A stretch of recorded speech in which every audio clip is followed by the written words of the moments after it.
ಅನುಭವದಿಂದ ಅಜ್ಞಾನದ ಕೇಡು ನೋಡಯ್ಯ. ಶ್ರೀ ತರಳಬಾಳ ಜಗದ್ಗುರು ವಿದ್ಯಾಸಂಸ್ಥೆ ರಿಜಿಸ್ಟರ್ ಸಿರಿಗೆರೆ, ಸ್ವಾತಂತ್ರ್ಯ ಜ್ಯೋತಿ ಪ್ರೌಢಶಾಲೆ ರಂಗಾಪುರ ನುಲೇನೂರು. ನನ್ನ ಹೆಸರು ಕಾವ್ಯ. ನಾನು 10ನೇ ತರಗತಿಯಲ್ಲಿ ಓದುತ್ತಿದ್ದೇನೆ. ಎಲ್ಲರಿಗೂ ನಮಸ್ಕಾರ. ನನ್ನ ಹೆಸರು ಭೂಮಿಕಾ. ನಾನು 10ನೇ ತರಗತಿಯಲ್ಲಿ ಓದುತ್ತಿದ್ದೇನೆ. ನನ್ನ ಹೆಸರು ಆಕಾಶ. ನಾನು 10ನೇ ತರಗತಿ ಓದುತ್ತಿದ್ದೇನೆ. ನನ್ನ ಹೆಸರು ಜೀವನ್ ಕುಮಾರ್. ನಾನು 10ನೇ ತರಗತಿಯಲ್ಲಿ ಓದುತ್ತಿದ್ದೇನೆ. ನನ್ನ ಹೆಸರು ಲಕ್ಷ್ಮೀದೇವಿ. ನಾನು 10ನೇ ತರಗತಿಯಲ್ಲಿ ಓದುತ್ತಿದ್ದೇನೆ. ನಾವು ನಡೆಯುವಾಗ ಅಥವಾ ಸೈಕಲ್ ಸವಾರಿ ಮಾಡುವಾಗ, ಕೆಲಸ ಮಾಡುವಾಗ ಶಕ್ತಿಯನ್ನು ಬಳಸುತ್ತೇವೆ. ನಮ್ಮ ದೇಹದಲ್ಲಿ ಒಂದು ವ್ಯವಸ್ಥೆಯನ್ನು ಕಾಪಾಡಲು ಶಕ್ತಿಯ ಅಗತ್ಯವಿದೆ. ಹಾಗಾದರೆ ನಮಗೆ ನಾವು ಶಕ್ತಿಯನ್ನು ಎಲ್ಲಿಂದ ಪಡೆಯುತ್ತೇವೆ? ಯಾರಾದರೂ ಹೇಳ್ತೀರಾ?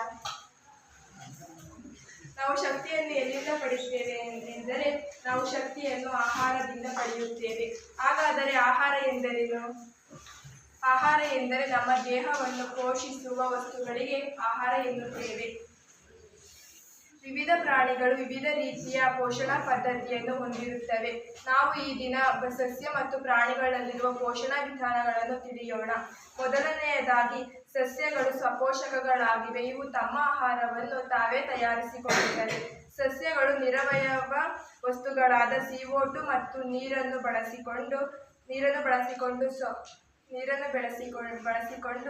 ಸೌರಬೆಳಕು ಮತ್ತು ಕ್ಲೋರೋಫಿಲ್ ಉಪಸ್ಥಿತಿಯನ್ನು ಕಾರ್ಬೋಹೈಡ್ರೇಟ್ಗಳಾಗಿ ಪರಿವರ್ತಿಸುತ್ತವೆ. ಕಾರ್ಬೋಹೈಡ್ರೇಟ್ಗಳು ಪಿಷ್ಟದ ರೂಪದಲ್ಲಿ ಸಂಗ್ರಹವಾಗುತ್ತವೆ. ಈಗ ನಾವು ದ್ಯುತಿಸಂಶ್ಲೇಷಣೆ ಕ್ರಿಯೆಯನ್ನು ಸಮೀಕರಣ ರೂಪದಲ್ಲೂ ಬರೆಯಬಹುದು. 6CO2 + 12H2O, chlorophyll ಸೌರಬೆಳಕು, C6H12O6 glucose +6O2 + 6H2O. ಈಗ ನಾವು ದ್ಯುತಿಸಂಶ್ಲೇಷಣೆ ಕ್ರಿಯೆ ನಡೆಯುವಾಗ 3 ಘಟಕಗಳು ಜರುಗುತ್ತವೆ.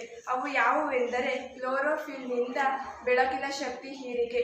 ಎರಡನೆಯದು, ಬೆಳಕಿನ ಶಕ್ತಿಯು ರಾಸಾಯನಿಕ ಶಕ್ತಿಯಾಗಿ ಪರಿವರ್ತನೆಯಾಗುತ್ತದೆ ಮತ್ತು ನೀರಿನ ಅಣುಗಳು ಹೈಡ್ರೋಜನ್ ಮತ್ತು ಆಕ್ಸಿಜನ್ ಆಗಿ ವಿಭಜಿಸಲ್ಪಡುತ್ತವೆ. ಮೂರನೆಯದು, ಕಾರ್ಬನ್ ಡೈಆಕ್ಸೈಡ್ ಕಾರ್ಬೋಹೈಡ್ರೇಟ್ ಆಗಿ ಪರಿವರ್ತನೆಯಾಗುತ್ತದೆ.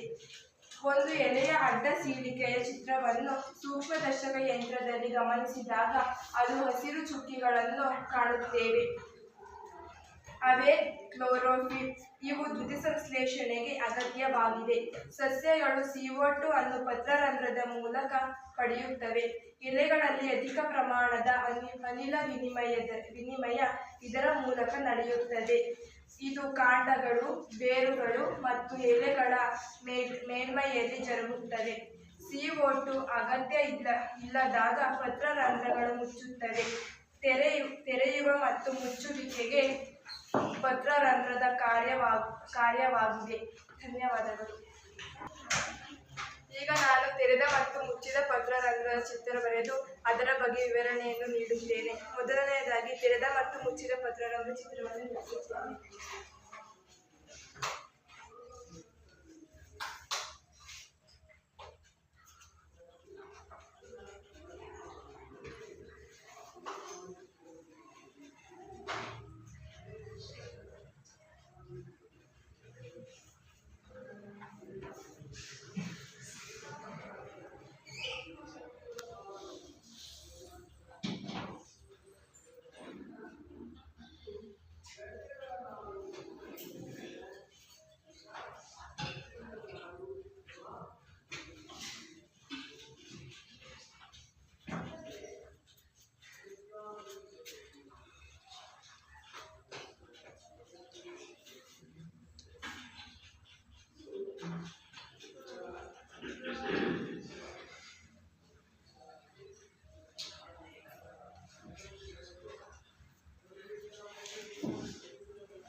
ತೆರೆದ ಪತ್ರರಂಧ್ರ,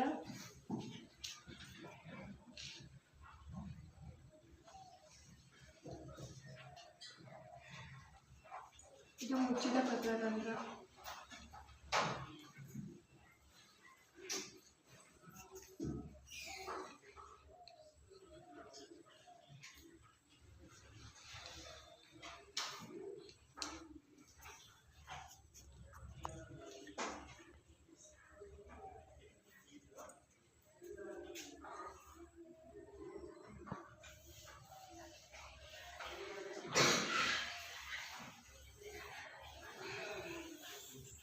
ಇವುಗಳನ್ನು ಕಾವಲು ಜೀವಕೋಶಗಳು ಎಂದು ಕರೆಯುತ್ತಾರೆ.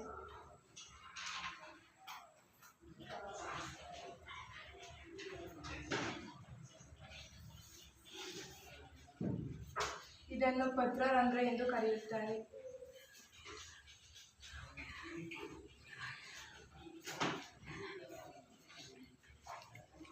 ಇದು ಕ್ಲೋರೋಪ್ಲಾಸ್ಟ್.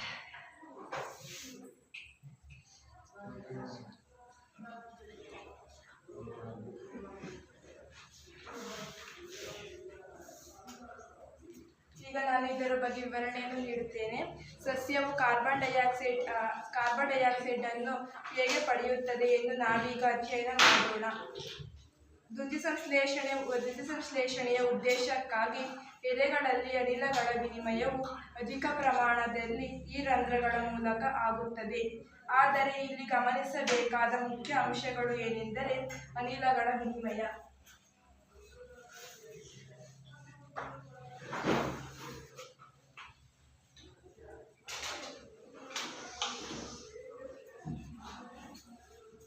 ಕಾಂಡಗಳ, ಬೇರುಗಳ ಮತ್ತು ಎಲೆಗಳ ಮೇಲ್ಮೈಯಲ್ಲಿ ಜರುಗುತ್ತವೆ.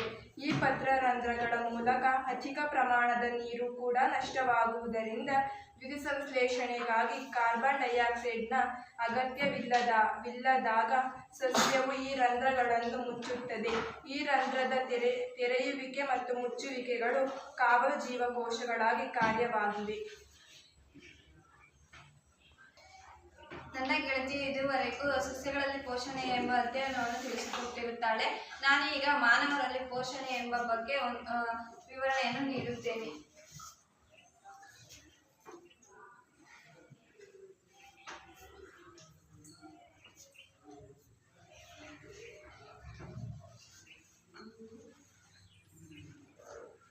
ಮಾನವರಲ್ಲಿ ಪೋಷಣೆ.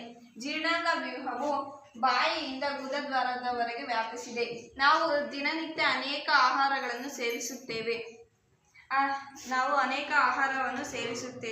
ಆಹಾರವನ್ನು ನಮ್ಮ ಹಲ್ಲಿನಿಂದ ನುರಿಸುವ ಮೂಲಕ ಲಾಲಾರಸದ ಅಮೈಲೇಸ್ ಎಂಬ ಕಿಣ್ವವನ್ನು ಹೊಂದಿದ್ದು ಅದು ಪಿಷ್ಟ ಎಂಬ ಸಂಕೀರ್ಣ ಅಣುವನ್ನು ವಿಭಜಿಸಿ ಸಕ್ಕರೆಯನ್ನಾಗಿ ಉಂಟು ಮಾಡುತ್ತದೆ.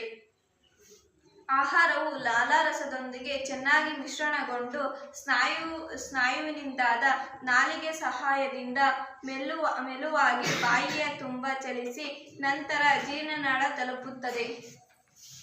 ಬಾಯಿಯಿಂದ ಚೆನ್ನಾಗಿ ನುರಿದು ಜೀರ್ಣನಾಳದ ಮೂಲಕ ಜಠರವನ್ನು ತಲುಪುತ್ತದೆ. ಪಚನ ರಸದೊಂದಿಗೆ ಆಹಾರವು ಮಿಶ್ರಣವಾಗುತ್ತದೆ. ಜಠರದಲ್ಲಿರುವ ಹೈಡ್ರೋಕ್ಲೋರಿಕ್ ಆಮ್ಲವು ಪ್ರೋಟೀನನ್ನು ಜೀರ್ಣಿಸುವ ಪೆಪ್ಸಿನ್ ಮತ್ತು ಲೋಳೆಯನ್ನು ಸ್ರವಿಸುವ ಆಮ್ಲೀಯ ಮಾಧ್ಯಮವನ್ನು ಉಂಟುಮಾಡುತ್ತದೆ.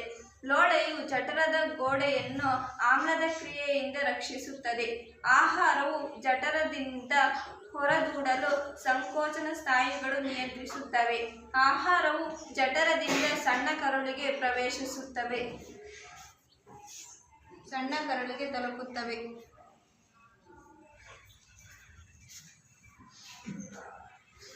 ಇದು ಜೀರ್ಣನಾಳದ ಅತ್ಯಂತ ದೊಡ್ಡ ಭಾಗವಾಗಿದ್ದು ಇದು ಮಾಂಸಾಹಾರಿಗಿಂತ ಸಸ್ಯಾಹಾರಿಗಳಲ್ಲಿ ಉದ್ದವಾಗಿದೆ. ಏಕೆಂದರೆ ಸಸ್ಯಗಳಲ್ಲಿ ಸೆಲ್ಯುಲೋಸನ್ನು ಜೀರ್ಣಿಸುವ ಸಲುವಾಗಿ ಉದ್ದ ಕರಳನ್ನು ಹೊಂದಿರುತ್ತದೆ. ಸಣ್ಣ ಕರುಳು ಎಂಬುದು ಕಾರ್ಬೋಹೈಡ್ರೇಟ್, ಪ್ರೋಟೀನ್ ಮತ್ತು ಕೊಬ್ಬು ಸಂಪೂರ್ಣ ಪಚನವಾಗುವ ಸ್ಥಳವಾಗಿದೆ. ಈ ಉದ್ದೇಶಕ್ಕಾಗಿ ಮೇದೋಜೀರಕ ಗ್ರಂಥಿ ಮತ್ತು ಯಕೃತ್ಗಳ ಸ್ರವಿಕೆಯನ್ನು ಪಡೆಯುತ್ತದೆ. ಜಠರದಿಂದ ಬರುವ ಆಹಾರವು ಆಮ್ಲೀಯವಾಗಿದ್ದು ಮೇದೋಜ್ಜೀರಕ ಗ್ರಂಥಿಯ ಸಹಾಯದಿಂದ ಕ್ಷಾರೀಯವಾಗುತ್ತವೆ. ಪಿತ್ತರಸದ ಲವಣಗಳು ಕೊಬ್ಬನ್ನು ಚಿಕ್ಕ ಚಿಕ್ಕ ಕಣಗಳಾಗಿ ವಿಭಜಿಸುತ್ತದೆ. ಇದನ್ನು ಎಮಲ್ಸೀಕರಣ ಎನ್ನುವರು.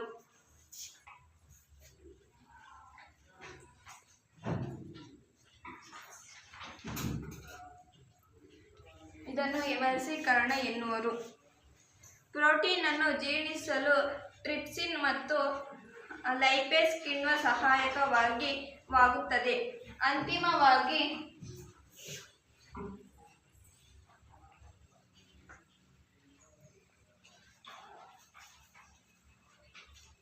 ಪ್ರೋಟೀನ್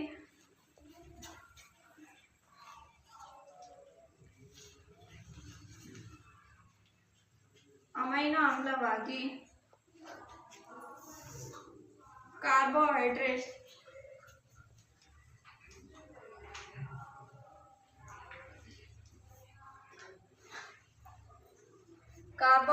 ಗ್ಲೂಕೋಸ್ ಆಗಿ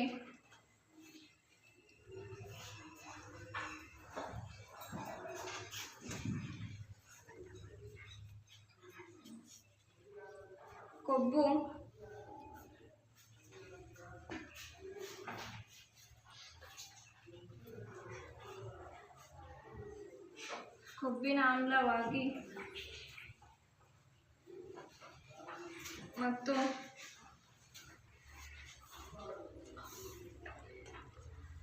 glycerol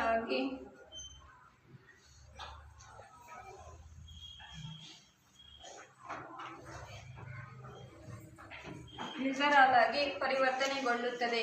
protein amino ಆಮ್ಲವಾಗಿ, carbohydrate glucose ಆಗಿ, ಕೊಬ್ಬಿನ ಆಮ್ಲವಾಗಿ ಮತ್ತು ಗ್ಲಿಸರಾಲ್ ಆಗಿ ಪರಿವರ್ತನೆಗೊಳ್ಳುತ್ತದೆ. ಜೀರ್ಣವಾದ ಆಹಾರ ಸಣ್ಣ ಕರುಳಿನಲ್ಲಿರುವ ವಿಲೈಗಳಲ್ಲಿ ಹೀರಲ್ಪಡುತ್ತವೆ. ವಿಲೈಗಳು ಬೆರಳಿನ ಆಕಾರದಲ್ಲಿರುತ್ತವೆ. ವಿಲೈಗಳು ರಕ್ತನಾಳಗಳಿಂದ ಸಮೃದ್ಧವಾಗಿದ್ದು ಅವು ಆಹಾರವನ್ನು ಹೀರಿ ದೇಹದ ಎಲ್ಲ ಭಾಗಗಳಿಗೆ ಕಳುಹಿಸುತ್ತವೆ. ಹೀರಿಕೆಯಾಗದ ಆಹಾರವು ದೊಡ್ಡ ಕರುಳಿಗೆ ಕಳುಹಿಸುತ್ತದೆ. ಸಣ್ಣ ಕರುಳಿನಲ್ಲಿ ಆಹಾರ ವಿಭಜಿಸಲಾಗದ ಅಂತಹ ಆಹಾರಗಳನ್ನು ದೊಡ್ಡ ಕರುಳಿಗೆ ಕಳುಹಿಸಲಾಗುತ್ತದೆ. ದೊಡ್ಡ ಕರುಳಿನಲ್ಲಿರುವ ವಿಲೈಗಳು ಹೆಚ್ಚಿನ ನೀರು ಮತ್ತು ಆಹಾರ ಹೀರಲ್ಪಡುತ್ತವೆ. ಮಿಕ್ಕ ಆಹಾರವನ್ನು ಗುದದ್ವಾರದ ಮೂಲಕ ಹೊರಹಾಕಲ್ಪಡುತ್ತದೆ. ನಾನು ಈಗ ಜೀರ್ಣಾಂಗ ವ್ಯೂಹವನ್ನು ಚಿತ್ರವನ್ನು ಬಿಡಿಸುತ್ತಿದ್ದೇನೆ.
ನಾವು ಆಹಾರ ತಿಂದಾಗ ಬಾಯಿಯಲ್ಲಿ ನುರಿಸುವ ಮೂಲಕ ಜೀರ್ಣನಾಳಕ್ಕೆ ಬರುತ್ತದೆ ಆಹಾರವು. ಜೀರ್ಣನಾಳದಿಂದ ಜಠರಕ್ಕೆ ಹೋಗುತ್ತದೆ.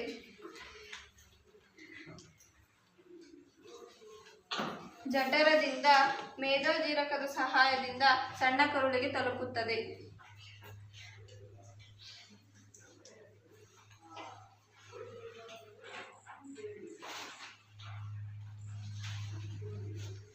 ಮೇದೋಜೀರಕದಿಂದ ಸಣ್ಣ ಕರುಳಿಗೆ ತಲುಪುತ್ತದೆ.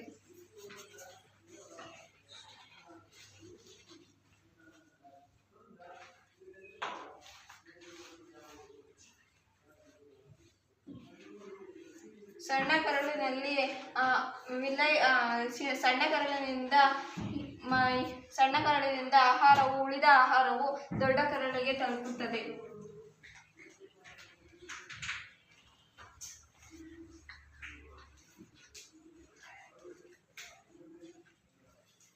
ದೊಡ್ಡ ಕರುಳಿನಿಂದ ಹೀರಲ್ಪಡಲಾಗದ ಆಹಾರವನ್ನು ಗುದದ್ವಾರದ ಮೂಲಕ ಹೊರಹಾಕಲ್ಪಡುತ್ತದೆ.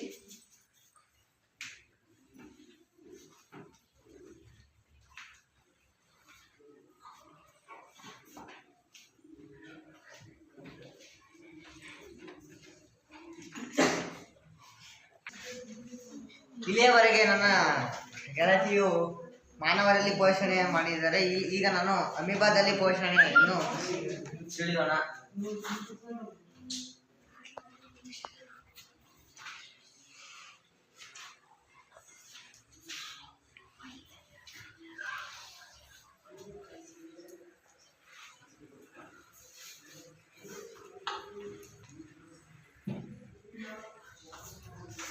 ಅಮೀಬಾವು ಏಕಕೋಶೀಯ ಜೀವಿಯಾಗಿದ್ದು ಅದು ಮಿಥ್ಯಪಾದದಿಂದ ಚಲಿಸುತ್ತದೆ. ಅಮೀಬಾವು ತಾತ್ಕಾಲಿಕ ಬೆರಳಿನಂತಹ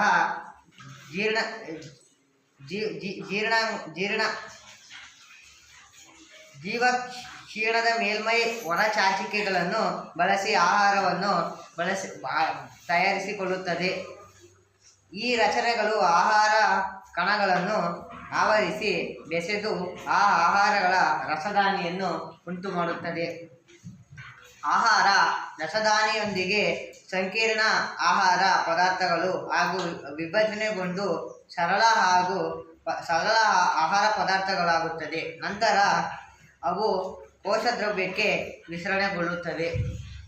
ಜೀರ್ಣವಾಗದೆ ಉಳಿದ ಪದಾರ್ಥಗಳು ಜೀವಕೋಶದ ಮೇಲ್ಮೈಗೆ ಚಲಿಸಿ ಹೊರಹಾಕಲ್ಪಡುತ್ತದೆ.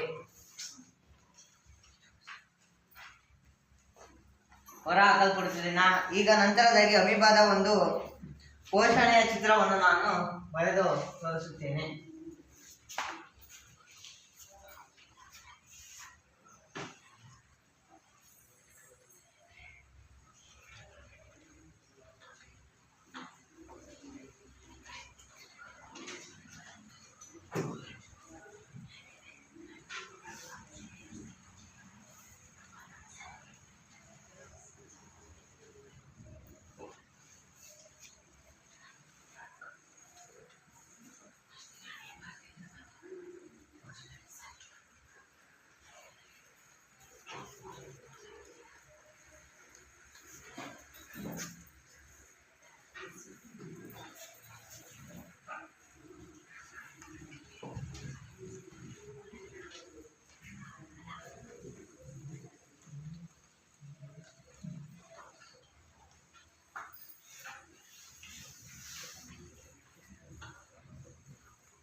ಇದು ಅಮೀಬಾದ ನ್ಯೂಕ್ಲಿಯಸ್.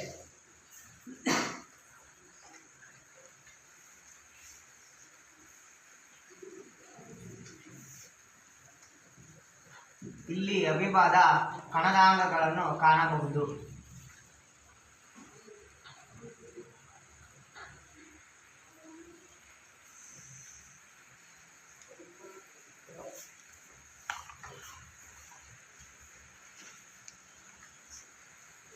ಇದು ಅಮೀಬಾವು ತನ್ನ ಮಿಥ್ಯಪಾದಗಳನ್ನು ಹೊರಚಾಚು ಕ್ರಿಯೆಯಿಂದ ಆಹಾರವನ್ನು ಸ್ರವಿಸುವ ಕ್ರಿಯೆ.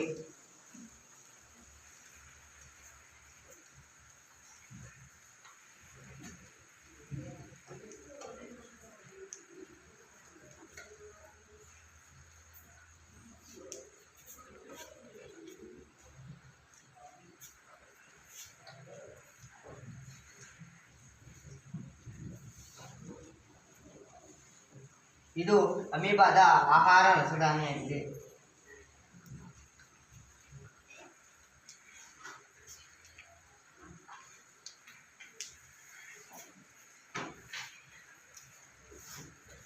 ಇವುಗಳು ಅಮೀಬಾದ ಆಹಾರದ ಕಣಗಳು.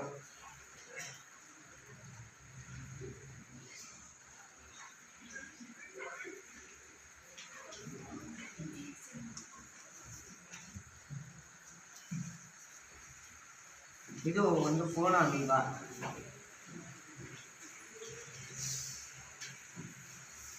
ಇದು ಅಮೀಬಾವು ತನ್ನ ಆಹಾರವನ್ನು ಯಾವ ರೀತಿ ಪಡೆಯುತ್ತದೆ ಮಿಥ್ಯಪಾದಗಳಿಂದ ಎಂಬುದು ಚಿತ್ರವಾಗಿದೆ. ಧನ್ಯವಾದಗಳು.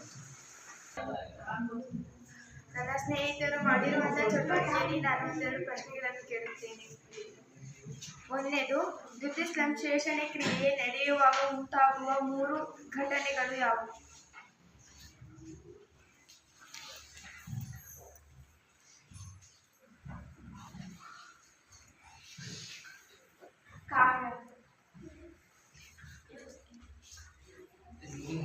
ಕ್ಲೋರೋಫಿಲ್ನಿಂದ ಬೆಳಕಿನ ಶಕ್ತಿ ಹೀರಿಕೆ. ಬೆಳಕಿನ ಶಕ್ತಿಯು ರಾಸಾಯನಿಕ ಶಕ್ತಿಯಾಗಿ ಪರಿವರ್ತನೆಯಾಗುತ್ತದೆ ಮತ್ತು ನೀರಿನ ಅಣುಗಳು ಹೈಡ್ರೋಜನ್ ಮತ್ತು ಆಕ್ಸಿಜನ್ ಆಗಿ ವಿಭಜಿಸಲ್ಪಡುತ್ತವೆ. ಮೂರನೇದು, ಕಾರ್ಬನ್ ಡೈಆಕ್ಸೈಡ್ ಕಾರ್ಬೋಹೈಡ್ರೇಟ್ ಆಗಿ ಪರಿವರ್ತನೆಯಾಗುತ್ತದೆ. ಎರಡನೇದು, ನಮ್ಮ ಬಾಯಿಯಲ್ಲಿ ಇರುವ ಕಿಣ್ವ ಯಾವುದು?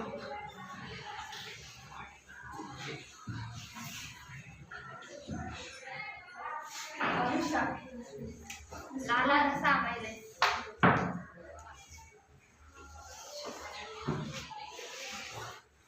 ಮೂರನೇದು, ಅಮೀಬಾ ಸೇವಿಸುವ ಆಹಾರದ ಗುಣ ಯಾವುದು? ಜೀವನ. ಅಭಿಸರಣೆ ಮತ್ತು ವಿಸರಣೆ ಗುಣ. ನಾಲ್ಕನೇದು, ಪ್ರೋಟೀನ್ ಯಾವ ಆಮ್ಲವಾಗಿ ಪರಿವರ್ತನೆಗೊಳ್ಳುತ್ತದೆ? ಪ್ರೋಟೀನ್ ಅಮೈನೋ ಆಮ್ಲವಾಗಿ ಪರಿವರ್ತನೆಗೊಳ್ಳುತ್ತದೆ. ಧನ್ಯವಾದಗಳು.